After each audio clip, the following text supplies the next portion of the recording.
नमस्कार। पुण्य श्लोक अहिल्याबाई शो में हम देख रहे हैं कि देवी अहिल्या के खंडराव होलकर बुरी तरीके से फंस चुके हैं जाल में। इतना ही नहीं, तुकोजी भी उनके साथ में है। दोनों अकेले हैं, तीसरा उनके अलावा कोई नहीं है वहाँ पर। और दोनों झांसे में आ गए हैं सूरजमल के और अपनी ही गलती में फंस गए हैं। जो दया दिखाई थी खंडराव होलकर ने, वो अब उन पर भारी पड़ रही है और साक्षात ऐसा लग रहा है कि उनके सामने अब मौत खड़ी है। देखिए, खंडेराव होलकर और तुकोजी दोनों होते हैं, एक तरफ दौड़ रहे होते हैं, दोनों के हाथ में तलवारें होती हैं। रात का समय होता है। क्या देखते हैं, एक ऐसी जगह पहुंचते हैं जहां पर खंडेराव होलकर देख करके बोलते हैं कि तुकोजी, हम लोगों से यानी उन लोगों से कुछ गलती हो चुकी है और यहाँ पर किसी की बलि दी जानी थी, मगर वो लोग अब यहाँ से गायब हो गए हैं, भाग गए हैं और गलती खंडेराव से यहाँ पर हो गई है। मगर क्या चूक हुई है?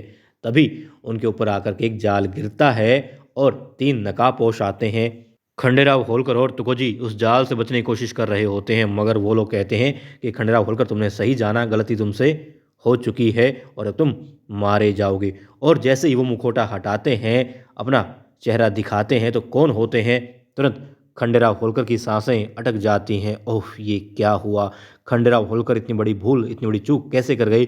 तुकोजी ने तो आगाह किया था, समझाया था, मगर खंडेराव होलकर यहाँ पर नेक दिली की वजह से बुरे फंस गए हैं। जी हाँ, वो लोग वही होते हैं जिन्होंने महावीर पराक्रमी खंडेराव होलकर के यहाँ शरण ली थी और सूरजमल से बदला लेने की बात कही थी। अब खंडेराव होलकर कहते हैं कि उन्होंने उनका अच्छा दिल देख लिया है, वो लोग दुखी हैं, इसीलिए खंडेराव होलकर उनको शामिल कर रहे हैं अपनी सेना में। मगर अब समझेंगे खंडेराव होलकर कि किसी पर भी यूं ही विश्वास नहीं कर लेना चाहिए। कभी कभी तो आंखों देखा कानों सुना भी गलत हो जाता है। जो रिश्तों के मामले में अक्सर मैं बात कहता हूँ, तो यहाँ पर खंडेराव होलकर ने देखा, उनका आंखों देखा कानों सुना गलत हो गया है और अब इसका खामियाजा भुगतेंगे। मगर इस जाल से वो कैसे बचेंगे? क्या तलवारों से काटेंगे या फिर कोई आएगा